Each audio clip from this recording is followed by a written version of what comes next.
Welcome. I'm Jake Bruton with Arrow Building, and today on the Build Show we're going to talk about Rainscreen. And we're not going to have the conversation as to why you need to Rainscreen, other than if you ventilate on the backside, things will dry. Things that dry last longer than things that don't.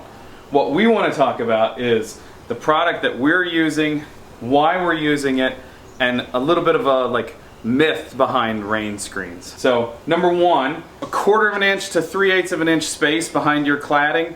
Your cladding could be stucco, it could be hardy siding here, it could be boral siding, any kind of siding. If you have 1/4 to 3/8 of an inch, anywhere in there, that is enough space for that cladding to ventilate, to dry, and to last longer.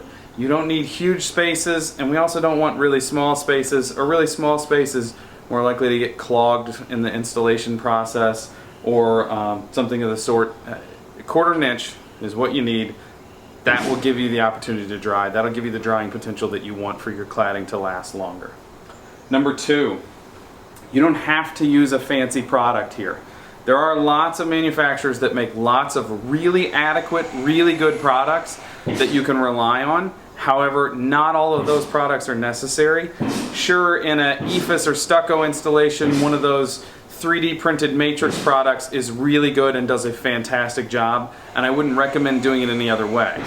However, in a lap siding installation like this, those things are overkill. Those things hurt the budget a little bit, and it's easier to use a simple product.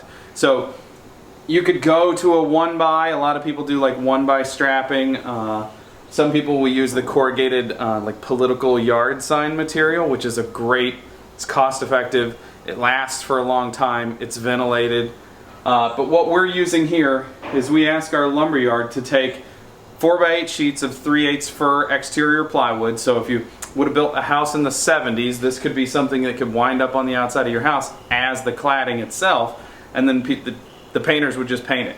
Here, we ask them to rip it to 1.5 inches. We install it over top of each one of our studs, so we get the same stud layout spacing for nailing our cladding to that we built our house with, but we have that 3/8 of an inch gap here.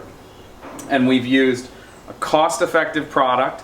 We let the lumberyard rip it for us. It's dirt cheap to have it ripped at the lumberyard. It's cheaper than we can rip it on site for ourselves.